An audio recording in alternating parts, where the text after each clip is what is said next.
Sir ఇప్పుడు ఇది NDA కూటమి. ఎన్డీఏ కూటమిలో ముఖ్యమంత్రి చంద్రబాబు నాయుడు గారు, ఉప ముఖ్యమంత్రి పవన్ కళ్యాణ్ గారు, బీజేపీ ఉన్నారు, టీడీపీ, బీజేపీ, జనసేన. ఎన్డీఏ కూటమిలో ఎవరికి ఏ స్థానంలో ఉండాలన్నది ఒకటి. ఈ ఎన్డీఏ కూటమి బలం పెరగడానికి రాష్ట్ర శ్రేయస్సు కోసం ఎవరికి వారి స్థానాలు కల్పిస్తారు. ఆ కల్పించే కార్యక్రమం వాళ్ళది బాధ్యత. లోకేష్ గారికి డిప్యూటీ సీఎం పదవి అంటారా? నన్ను వ్యక్తిగతంగా అడిగితే డిప్యూటీ సీఎం కన్నా పెద్దదేమైనా ఉంటే ఆయనకి ఇవ్వమని నేను అడుగుతాను. ఎందుకంటే ఆయన అభిమానించే వ్యక్తిగా నేను అడుగుతాను. తప్పులేదు, అది నా వ్యక్తిగత అభిప్రాయం. నేను ఆశించడంలో తప్పులేదు. ఎందుకంటే లోకేష్ గారు అన్న వ్యక్తి ప్రూవెన్ ప్రొడక్ట్. ఇప్పుడు మనం హైవే మీద వెళ్తుంటాం. హైవే మీద వెళ్తున్నప్పుడు సేఫ్టీ తీసుకుంటాం. కారు ఏంటి, సేఫ్టీ ఫ్యాక్టర్స్లో ఏ కారు మంచిది ఏంటని.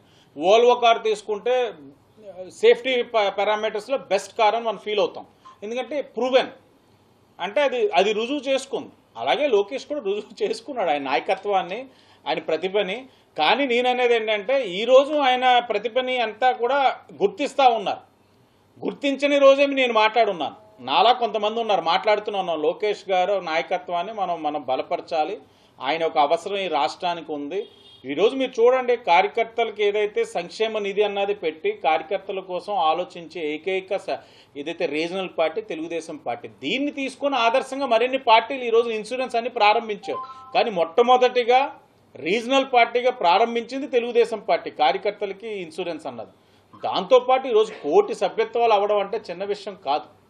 ఏదో అంటా ఉన్నారు ప్రలోభాలు పెట్టి ఇది వస్తేనే సంక్షేమ కార్యక్రమాలు వస్తాయని. ఒక్కరితో అనిపించమనండి. తీసుకున్న వాళ్ళు ఎవరినైనా ఒక్కరినైనా సరే సభ్యత్వం తీసుకున్న వాళ్ళకి నిన్నేనా ప్రలోభ పెట్టారా, నీకు ఏదైనా నువ్వు స్వచ్ఛందంగా తీసుకున్నావు అని అడగండి. ఈయన ఎప్పటికప్పుడు ఒక యువగలం ద్వారా ఏదైతే రాష్ట్రంలోని అనేకమైన ప్రాంతాల్లో ఉన్న సమస్యలను అవగాహన చేసుకున్నారు. నిన్ననే చూసాం కర్నూలు దగ్గర ఈవీ ప్లాంట్ 1800 కోట్లతో పెట్టుబడి. అంటే రాయలసీమ అవసరాలు ఏంటి, ఈ ఉభయ గోదావరి జిల్లాల అవసరాలు ఏంటి, ఉత్తరాంధ్ర అవసరాలు ఏంటి, అవసరాలకు అనుగుణంగా పరిశ్రమలు తీసుకొస్తా ఉన్నారు. ఎక్కడికక్కడ బ్యాలెన్స్ చేస్తున్నారు. ప్రాంతాల మధ్యన విభేదాలు రాకుండా కూడా బ్యాలెన్స్ చేస్తున్నారు. ప్రభుత్వ పరంగా కూడా మంచి నిర్ణయాలు తీసుకోవడానికి ఆయన సాంకేతికంగా ఆయన అవగాహన కలిగిన వ్యక్తిగా ఈ ప్రభుత్వానికి సాంకేతిక పరిజ్ఞానం అనుసంధానం చేసే కార్యక్రమం. దీనికన్నా ఇంక ప్రూవ్ చేసుకోవడానికి ఏముంది? చంద్రబాబు నాయుడు గారు అభివృద్ధి లేకపోతే రాష్ట్రం నష్టం కలిగి ఉందండి.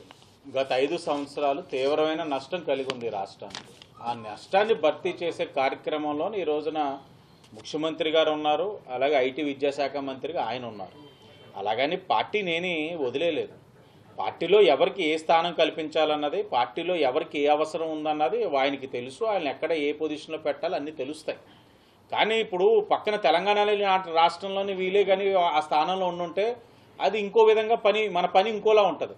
కానీ ఈ రాష్ట్రం ఏంటంటే నష్టపోయిన రాష్ట్రం కాబట్టి రేయింబగలో ఇంకా అదే పని మీద ఉండడం వలన పార్టీకి కొద్ది దూరం అవుతున్నారన్న భావన అయితే ఉంది. అలాగని అది తాత్కాలికమే. ఎందుకంటే ఇన్నాళ్ళ నుంచి పార్టీ ఎన్నో సంక్షోభాల నుంచి పార్టీ ఎమర్జ్ అవుతూనే వచ్చాం.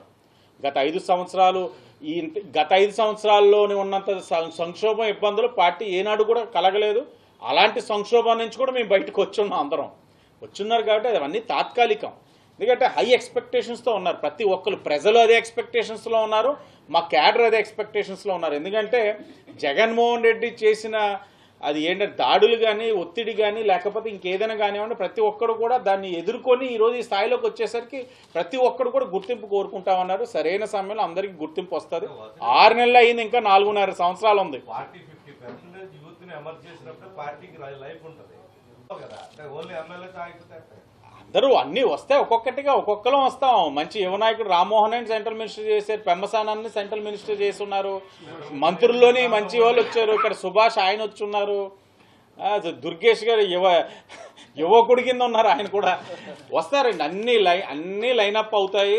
మరో 15 సంవత్సరాలు ఎన్డీఏ కూటమి అధికారంలో ఉంటుంది, రాసుకోండి. దాంట్లో ఏమాత్రం సందేహం లేదు. ఈ 3 పార్టీలు కలిసి ఉంటాయి. ఈ ముఖ్యమంత్రి ఉప ముఖ్యమంత్రి మధ్యన ఏదో పెట్టేసి ఆ మంట పెట్టేసి చల్లార్చుకుందాం వైసీపీ పిల్ల సైకోగాళ్ళు ఉన్నారేమో. మీ ఆనందం ఆ రాత్రికే. ఇది శాశ్వతంగా ఈ కూటమి మరో 15 సంవత్సరాలు అధికారంలో ఉంటుంది. ఇలాగే కలిసి ఉంటాం. ఆ పార్టీ వ్యక్తిగత అభిప్రాయం. ఈ వ్యక్తిగత అభిప్రాయాన్ని పవన్ కళ్యాణ్ గారిలో కానీ చంద్రబాబు నాయుడు గారిలో కానీ ఏమీ లేని భేదాలని వీళ్ళు క్రియేట్ చేసేసి అయ్యి బాబే పవన్ కళ్యాణ్ గారు బాధపడుతున్నారు లేకపోతే చంద్రబాబు నాయుడు గారు కోప్పడుతున్నారు అని చెప్పి ఈ వైసీపీ వాళ్ళు క్రియేట్ చేస్తున్న సిచ్యువేషనే కానీ ఎవరికి ఏ బాధ లేదు. హ్యాపీగా ఉన్నారు. ఎవరి స్థానాలు వాళ్ళకు ఉన్నాయి, ఎవరి గౌరవం వాళ్ళకు ఉంది, ఎవరికి ఏ టైంలో గౌరవం ఇవ్వాలో కూడా ఆ పెద్దలకు తెలుసు. అంటే అంతకన్నా డిప్యూటీ సీఎం కన్నా పెద్దగా అయితే బాగుంటుంది అంటారు లోకేష్ గారికి. అంటే నేను నా వ్యక్తిగత అభిప్రాయం అంటే సీఎం అంతే అంతే. దానికన్నా పెద్ద అంటే సీఎంఏ కదా. నా వ్యక్తిగత అభిప్రాయం. తప్పే ఉంది యువనాయకుడిగా నేను ఈరోజు రేపే సీఎం అయిపోవాలని. ఇప్పుడు జగన్ వచ్చాడు మొన్న, ఏదో పిఠాపురం వచ్చాడు, ఎక్కడికి వెళ్తున్నా మొన్న తిరుపతి ఇన్సిడెంట్ కూడా వెళ్తే వెంటనే సీఎం సీఎం సీఎం అని అరుస్తున్నాడు. అంటే ఏంటి సీఎం అంటే నిమిషం అంటే చంద్రబాబు గారిని కుర్చీల నుంచి లాగేసి మా అందరినీ కూడా ఈవీఎం కాదని చెప్పి మళ్ళీ ఓటింగ్ పెట్టేసి వాళ్ళు నెగ్గేసి అయిపోయి సీఎం వెంటనే జగన్మోహన్ రెడ్డి అని నేను అనేస్తాడా ఏటైనా? ఇవన్నీ జరిగేవి కావు. వారి అభిప్రాయం వాళ్ళది, నా వ్యక్తిగత అభిప్రాయం నాది. తప్పకుండా అవ్వాలని నేను కోరుకుంటాను. ఎందుకంటే మా అందరి కోసం ఇంత కష్టపడి నిలబడి కార్యకర్తల కోసం ఆలోచించే వ్యక్తి అయితే ఇంకా రాష్ట్రం ఇంకా మరింత శ్రేయస్గా ఉంటుంది, క్షేమం నేను భావిస్తా ఉన్నాను. అలాగే నేను ఎవరిని కూడా చంద్రబాబు నాయుడు గారిని కానీ పవన్ కళ్యాణ్ గారిని కానీ ఎక్కడ కించపరిచే ఆలోచన లేదు. వాళ్ళ మాట ఎప్పుడైనా ఫైనల్ పార్టీ డెసిషన్. చెప్పండి తప్పు తప్పు తప్పు. ఎందుకు ఈ లాభం? ఏం లాభం? కళ్యాణ్ గారిని ఆప్యాయంగా అన్నయ్య అని పిలుచుకుంటున్నాడు లోకేష్ గారు. చంద్రబాబు నాయుడు గారు మంచి గౌరవం ఇస్తా ఉన్నాడు. పవన్ కళ్యాణ్ గారు కూడా ఆఖరికి మొన్న గేమ్ చేంజర్ ఆ సినిమా ప్రీ ఈవెంట్ అప్పుడు కూడా అంటున్నారు ఈ రాష్ట్రానికి ఆయన ఒక అనుభవమైన వ్యక్తి అవసరం ఉందని. ఇంత బంధం బలంగా ఉన్నప్పుడు, కేంద్రం ఒక సహకారం పుష్కలంగా ఉన్నప్పుడు ఇంకెందుకు వీళ్ళకి అవన్నీ వస్తాయి? మా పార్టీలో రావాల్సిన అవసరం ఉంది. లోకేష్ గారు ఆయన స్థానంలో ఆయన ఇప్పటికే చాలా న్యాయం చేస్తూ ఉన్నారు. మా వ్యక్తిగత అభిప్రాయం భవిష్యత్తులో ఆయనకి ఇంకా గుర్తింపిస్తే ఇంకా మంచి న్యాయం జరుగుతుందని. ఇప్పుడు న్యాయం జరగట్లేదని కాదు, ఇప్పుడు పరిగెట్టేదానికి మరింత పరిగెట్టేదానికి తేడా ఉంటుంది. అవును. ఏది? మా నాయకుడు చంద్రబాబు నాయుడు గారు ఎన్డీఏ కూటమి అధికారంలో ఉంది కాబట్టి కళ్యాణ్ గారు బీజేపీని తప్పకుండా సంప్రదించాలి కాబట్టి మోడీ గారు వీళ్ళందరూ ఒక కలయికతోటి నిర్ణయాలు, ఆ నిర్ణయాలు వచ్చినప్పుడు కంపల్సరీ వీళ్ళు ముగ్గురు చర్చించుకొని రేపు లోకేష్ గారికి ఇంకా పెద్దది ఇద్దాం అనుకుంటే వీళ్ళు ముగ్గురు అంటే మా అందరికి హ్యాపీ. ఎవరు అయితే సంతోషం, అంతే సంతోషం. ఆయన నిజంగా నేనే పెద్దవాడిని నాకు ఇవ్వాలి అని అన్నారనుకోండి, అందరు కూర్చుంటారు. నిర్ణయానికి వచ్చిన తర్వాత మేము ఇది నిర్ణయం తీసుకున్నాం అన్నారు అనుకోండి, సరే అన్నప్పుడు ఫస్ట్ చెయ్యి ఎత్తేది నేనే ఉంటాను. అలా కాదు లోకేష్ గారికి ఇంకా పైన గుర్తింపు ఇవ్వాలా అని అడిగారు అనుకోండి, ఇవ్వండి అని చెయ్యి ఎత్తేది నేనే. అలా కాదు చంద్రబాబు నాయుడు గారు పవన్ కళ్యాణ్ గారు మోడీ గారితో చర్చించి లేదయ్యా ఈ నిర్ణయానికి వచ్చామన్నారు అనుకోండి, ఫస్ట్ చెయ్యి ఎత్తేది నేనే. ఎందుకంటే పార్టీ మనుషులం కదా, చెయ్యి ఎత్తడమే తెలుసు, అభిప్రాయాలు తెలియజేయడం తెలుసు, కానీ దగ్గరించి బయటికి వెళ్ళిపోయే వ్యక్తులు కాదు కదా. ఎందుకు సడన్ గా ఈ అంశం తెర మీదకి వచ్చింది? ఏది? డిప్యూటీ సీఎం గా లొకేషన్ చేయాలనేది ఎందుకు తెర మీదకి వచ్చింది? అంటే ఇది వస్తున్న దాన్ని అడ్డుకునే ప్రయత్నంలో కానీ రాజకీయాలు డైవర్ట్ చేయాలని కానీ అంటే ఇది పార్టీలోనా లేకపోతే ప్రతిపక్షంలో ఎవరైనా చేస్తున్నారు?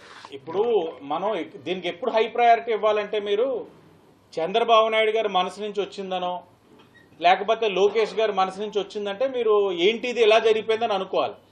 శ్రీనివాస్ రెడ్డి గారు లేకపోతే వరం గారు నేను మాట్లాడినప్పుడు అది మీడియా పరంగా ఒక న్యూస్ అవుతుంది, కానీ అదే చంద్రబాబు నాయుడు గారు లేకపోతే లోకేష్ గారి నుంచి వచ్చిందనుకోండి సెన్సేషన్ అవుతుంది, కేంద్రం ఉలిక్కిపడాలి. ఇప్పుడు వాళ్ళ మధ్యన ఏది లేనప్పుడు మనం ఎందుకు ఉలిక్కిపడ్డాం?